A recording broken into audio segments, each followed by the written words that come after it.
J'ai les toutes nouvelles illustrations du frérot Alka. Regardez-moi ces nouvelles illustrations masterclass. Pour fêter le chaos de l'horrible Pizarro, regardez-moi ça les mecs. Ok, parfait, tout le monde est là. Comment allez-vous les membres de la Cross Guild? Comment vas-tu mon cher Sonny? Ça va très bien. Regardez grâce à Dark. Kizaru! Pourquoi n'a-t-il pas vérifié les angles morts? Vous avez entendu les mecs dans le... Tout le monde a entendu. Dans le live? Mais c'est incroyable. Attends, mais du coup t'as des bruitages et tout? C'est le soundboard de mais c'est Dark. incroyable On a les fait un mecs. test juste Kizaru! Les mecs dans le chat, Kizaru! Kizaru! Les angles morts. C'est vrai. Kizaru il a pas vérifié les angles morts du coup. Ken, comment ça va frérot? Bonjour, ça va et vous? Ça va frérot, quoi de neuf? Ça fait un petit moment que t'es pas venu là. Ça fait un petit moment là. T'as raté beaucoup de Cross Guild là. Ouais, mais je suis venu pour la meilleure donc. Ah, t'es vraiment venu pour la meilleure de l'année, magnifique. Bon, malheureusement, t'étais pas là quand on a chié sur l'horrible Kizaru pendant ces dernières semaines. D'ailleurs, les mecs, je vous annonce, j'ai une toute nouvelle chronique pour les chapitres, pour les live Cross Guild. Ça s'appelle le dîner de con. Alors, ce qu'on fait, c'est que je vous montre des tweets ou des paroles de gens qui sont objectivement, j'insiste bien sur le terme, objectivement cons. Et vous, genre style Kizaru va battre Luffy, des trucs de fou comme ça. Et vous, vous pourrez juger qui est le con de la soirée. Voilà, ce sera le dîner de con. J'ai même le petit jingle, attendez, je le mets. C'est irrésistible d'inviter un malheureux pour se moquer de lui toute la soirée. C'est pas un malheureux, c'est un abruti. Y a pas de mal à se moquer des abrutis, ils sont là pour ça, non? Vous avez pas entendu, vous avez pas de retour, mais en tout cas, tout est prêt. J'écoute là. Ah, t'as entendu, c'est bon. Il y a le petit jingle, il y a là, tout. c'est en cours, le décalage. En tout cas, ça va être masterclass, j'ai tout prévu, tout est carré pour après. Du coup, on va pouvoir démarrer. D'ailleurs, beaucoup de gens que Ken connaît, hein. Beaucoup de gens, c'est genre des arrobas Borsalino. Oh, comme c'est bizarre. Beaucoup de gens comme ça, ça va être drôle. Pas, moi aussi, j'ai 2-3 mois à dire sur ces mecs-là. Eh ben écoute, c'est parfait. Du coup, on va pouvoir démarrer comme d'habitude. Alors, question un petit peu globale. Mon cher Sonny, pour démarrer, qu'as-tu pensé globalement du chapitre 1095 qui se nomme « Un monde dans lequel mieux vaut mourir ». Ah, moi, ce chapitre, c'est 12 sur 20. 12 sur 10. C'est incroyable. Il m'a foutu une claque tout le long, des frissons, tout, la totale. C'est le meilleur chapitre d'Egghead. Pour le moment, il est masterclass. Le débat Miro niveau Yunko, il est éteint. Il est éteint à tout jamais. Plus. Il est éteint à tout jamais. Ah, ça s'est rattaché sur des... Lui, la traduction du dimanche, vous verrez. Je sais qu'il y en a, ils ont même traduit sur ChatGPT et tout. C'est la folie furieuse. Et attends, c'est vrai, c'est vrai. Tous ceux qui cherchent toutes les traductions différentes pour avoir raison. Ils sont allés voir ChatGPT en mode « T'en supplie, sauve-nous ». Ils sont partis chercher les pires trades possibles. Et du coup, globalement, ouais, à part ça. Ouais, j'ai kiffé. Ma théorie sur Kuma, elle a été validée, donc ça fait grave plaisir. Ah, j'allais le dire. J'allais dire, tu vois, Sonny, tu as oublié le plus important. Sonny, il avait dit que le flashback de Kuma, ça allait être un événement incroyable en rapport avec le background de One Piece. Et là, on a quoi? God Valley. Sonny, c'est bon. Ouais, ça m'a fait plaisir. Ça m'a fait plaisir, merci mon ref. C'est vrai, Kuma, c'est vrai. Incroyable. Tu l'as dit, ça fait un moment que tu le dis, hein. Ça fait très longtemps que tu dis que le flashback de Kuma. C'est vrai, à l'époque où moi je chiais sur Pumba, je le chie encore dessus, hein, qu'on soit clair, même son père qui fait du bruit, qui dérange tout le monde, voilà. C'est une merde. Mais c'est ce que j'ai dit, au bout d'un moment, tu fais du bruit, bon, c'est normal que tu payes, hein, au bout d'un moment, faut assumer ses actes. Mais, en tout cas, voilà, Sonny avait dit que son flashback allait être très important, très intéressant, et d'une pierre deux coups, hein, c'est exactement ça. Important et intéressant. Ouais, j'étais sûr qu'il savait pour Nika, et là en plus c'est parfait, il sait pour Nika, donc ça fait plaisir. Et voir Ivankov à la fin comme ça, là, et je me dis, là, il y a Ivankov, s'il y a Kuma, ça veut dire il y a peut-être Dragon aussi qui va débarquer. Non, trop de singerie. Non, God Valley, ça va être la folie furieuse. Ouais. Ok. Globalement, Neil. Alors, le chapitre ne concerne pas que Egghead. Le chapitre là qu'on a eu, il apporte une réponse qu'on attend, nous, réellement, depuis... le flashback de Robin et qu'on a en réalité dans le manga depuis le début, depuis East Blue. Donc je vais en parler tout à l'heure, mais on a du très très lourd dans ce chapitre. Ok, ça marche. Et toi du coup, Ken, qu'as-tu pensé globalement du chapitre? Ouh là là là là là, chapitre incroyable.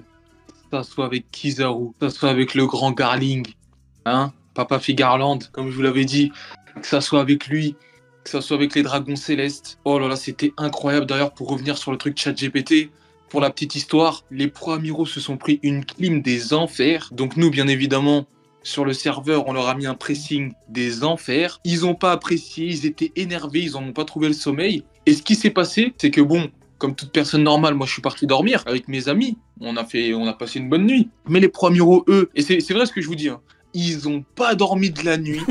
Ils ont attendu 7h, 8h du matin. Ils n'ont pas dormi de la nuit. Ouais. Ils n'ont pas dormi. À 6h, 7h du matin, ils ont attendu que les héros du chapitre sortent et ils sont ensuite allés faire une traduction ChatGPT et DeepL. Mais ce qui s'est passé, c'est que la traduction de DeepL, elle n'est pas trop dans leur sens. Pourtant, la traduction de DeepL est quasiment la même que les traductions officielles qui sont sorties aujourd'hui. Donc, ils ont choisi de prendre la trad ChatGPT. Et ensuite, ils étaient là, tout contents. Ils ont réussi à trouver le sommeil parce que la trad ChatGPT apparemment allait dans leur sens et tout. Et voilà comment ça s'est terminé. Je suis désolé, mais faudrait vraiment être un fou furieux pour que ton sommeil dépende d'une traduction sur Kizaru. Il y a un mec qui m'a envoyé un truc, il m'a envoyé un mec en sueur qui transpire. Il a dit les Pro Amiraux qui cherchent toutes les traductions pour en trouver une de bonne pour eux. Ça me fume. Mais non, mais écoute, c'est un truc de fou furieux au bout d'un moment. ChatGPT. Le nom de la personne qui a fait ça, il faut le dire quand même. C'est Monsieur Akhenator, le roi de la traduction, le roi des franco-anglophones. Le roi de la traduction. Justement. Attends, par contre, honnêtement, moi, je suis pas non plus là pour lui chier dessus, mais quand tu passes ta vie à tweeter en anglais et que il y a un anglophone qui a fait un montage où il a montré plein de tweets en anglais avec plein de golemons qui disaient que Kizaru niveau Yonko et tout. Et moi, ce qui me fume, c'est qu'il est dedans, genre. Quand tu vois un francophone qui passe sa vie à tout en anglais, qui est dedans, je me dis putain, t'imagines, t'es là, tu donnes du tien pour être accepté par les anglophones et tout, pour qu'à la fin tu te fasses chier dessus par les anglophones. Ils sont là, ils se sont moqués de lui toute la journée. Même moi, j'étais là, je me suis dit, les mecs, vous abusez. Il est là toute la journée, il tente d'aller vers vous en mode acceptez-moi, je vous supplie, acceptez-moi. Le Green Bull, le Buggy et tout. Pour qu'à la fin, il se fasse chier dessus. Au bout d'un moment, j'ai pas grand chose à dire là-dessus. Je trouve que c'est un truc de fou. Mais, en tout cas, voilà. Mais en tout cas, on va terminer vite fait sur le truc de traduction. Les mecs, au bout d'un moment, vous pouvez sortir les traductions du pays que vous voulez. Vous pouvez utiliser le logiciel que vous voulez. Quoi qu'il arrive, t'as Luffy qui a mis une patate à Kizaru, une pas deux. Et il est inerte, il bouge pas. Il est en train de trembler, il est en train de se chier dessus. Donc combien même Kizaru dirait... je me relève. Maintenant, en fait, j'ai strictement rien. Les mecs, on le voit là. Là, c'est pas comme Shiryu. Shiryu, il s'est pris le coup. Il s'est relevé sans parler et il a rigolé. Et d'ailleurs, j'en parlais tout à l'heure au Ken. Tu te rappelles ceux qui disaient ouais, gare par one shot Shiryu. Alors que Shiryu s'est relevé directement après. Qu'en est-il de Kizaru du coup? C'est un mec qui se relève en rigolant, il a été one shot. Qu'en est-il de Kizaru qui dit qu'il est incapable de bouger? Dis-moi, Ken, quel est ton avis là-dessus? Il a été tout shot. Bah écoute, Voilà. moi de toute façon, je t'ai dit, hein, moi ma phrase préférée maintenant c'est une pas deux. Une C'est pas tout. deux. Voilà, exactement. Et c'est tout. Voilà pour le truc de traduction. Au bout d'un moment, tout est là. Hein. Ça sert à rien d'essayer de partir à droite, à gauche. Les mecs, Kizaru, il s'en est pris une. On avait dit, Luffy, c'est un niveau empereur. Un amiral ne joue pas dans la catégorie des empereurs. Un amiral ne mange pas à la table des empereurs. Big Mom mange à la table de Kaido, Shanks mange à cette table, Luffy Gear 5 mange à cette table. Big Mom, elle mange à toutes les Kizaru, tables. oui, Big Mom mange à toutes les tables, c'est vrai. C'est vrai ça. Big Mom, T'es une merde. une table et ça se rend. Elle mange même la table, Big Mom. Ah, t'es une merde. En tout cas, un amiral n'est pas du tout dans cette catégorie. Et l'auteur, je suis désolé d'être cru, mais l'auteur, il a pas juste joué avec vous. Hein. L'auteur, il s'est moqué de vous. Vous a un petit peu, beaucoup chié dessus. Parce qu'il a, comme d'habitude, il vous a fait croire qu'un amiral pouvait faire grand chose contre un empereur, comme il l'a fait avec beaucoup. Bon, le meilleur exemple, c'est bien évidemment l'amiral vert, la bulle bizarre, il avançait, il faisait le patron, juste après t'as Momo qui le chie dessus et Shanks qui l'humilie. Il a fait pareil avec Kizaru, et pourtant, il suffisait juste d'analyser, en quelques minutes, tu comprenais à quel point Kizaru est nul offensivement. Kizaru, objectivement, là je parle vraiment en toute objectivité, vous me corrigez si je me trompe, offensivement, il est nul de chez nul. Je suis désolé de le dire comme ça, mais honnêtement, même moi, j'avais pas de grandes attentes, parce que je me suis dit, bon, il va combattre Luffy, forcément, il va se faire chier dessus. J'avais pas de grandes attentes. Et pourtant, moi-même, il m'a déçu. Rendez-vous compte, il est nul. C'est Magatama, Sentomaru les esquive. Luffy n'a eu aucun dégât, alors que Kizaru l'a frappé pleine patate 2 ou 3 fois. Alors que Luffy, on vous a dit quoi? Luffy, il peut faire le golemon. Mais Luffy, quand il t'en met une et qu'il a envie de te chier dessus, il t'en met une, il te chie dessus. C'est exactement ce qui s'est passé. Kizaru n'a pas du tout il a rien d'empereur. Il a rien du tout. Il a pas la résistance, il a pas l'endurance, il a pas la puissance offensive, il a rien du tout. Bon, Non, le je plus suis pas important. d'accord avec toi. Non, deux secondes. Le plus important, c'est surtout la puissance offensive. Il a pas la puissance offensive d'un empereur. T'es pas d'accord avec quoi? Je suis pas d'accord avec ce que tu viens de dire. Il a un black mode, Kizaru. Ah, le bâtard. Les veilles sont son black mode. S'il Tu te le connais plaît, pas? trouve-moi le screen, je te supplie de me trouver le Ah, screen. tu veux le screen de Oui, ça? s'il te plaît, je veux le screen. Justement, je pense à ça. Les mecs, faut trop que je vous montre. Faut trop que je vous montre un truc. Écoutez. Ils nous ont dit Kizaru, il a deux modes. Il a le yellow mode et le black mode. Attendez, on va le sortir 2 secondes. Ah, Abdel, quelle fraude. Abdel, je suis désolé, Abdel, hein, mais Abdel, je n'ai rien à voir là-dedans. Je vais juste montrer à tout le monde ce que t'as écrit.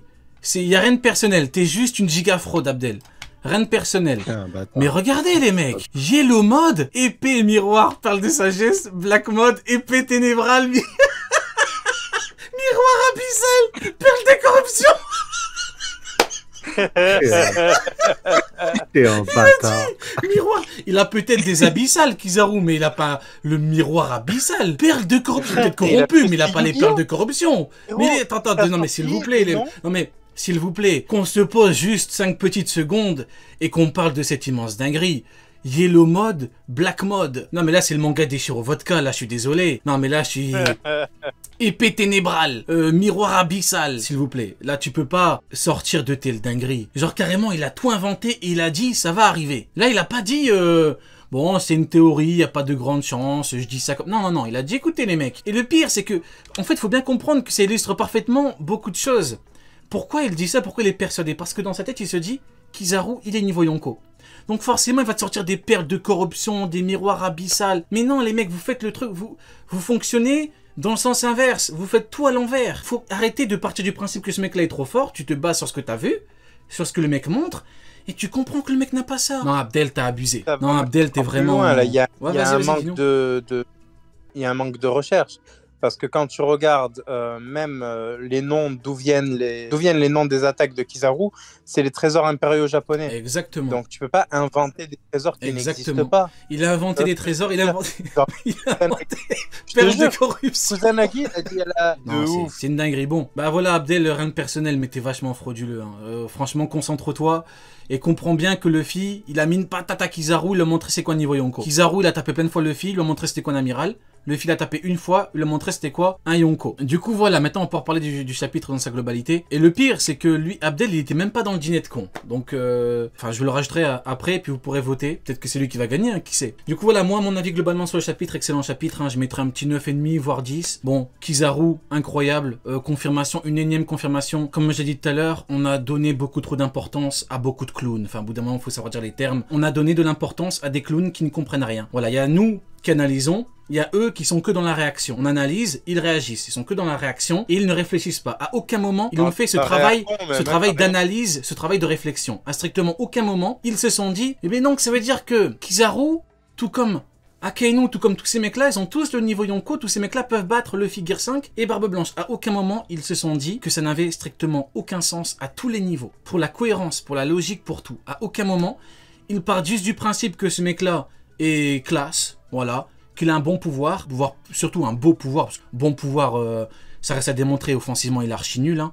Et puis voilà, au bout d'un moment, tout est là, on vous a dit Luffy, c'est un Yonko, s'il en met une à Kizaru, il va pas juste la sentir passer, il va se chier dessus, c'est exactement ce qui s'est passé. Et on peut pas venir faire genre on débarque en mode on n'est pas au courant, c'est pas, non, on vous a prévenu, et maintenant il faut savoir assumer, il faut savoir dire oui, ok, j'ai abusé en disant que ce mec-là avait le niveau Yonko, voilà. Sinon Saturne, on va en parler en détail, mais incroyable, Saturne le fait passer pour un clone, Saturne aura démoniaque de fou. Là, pour le coup, Saturne dégage quelque chose. Et pour le flashback de God Valley, ça va, j'aime bien. Bon, le père de l'horrible Pumba a fait de la merde, hein, il a dansé, il a fait du bruit, s'est fait fumer.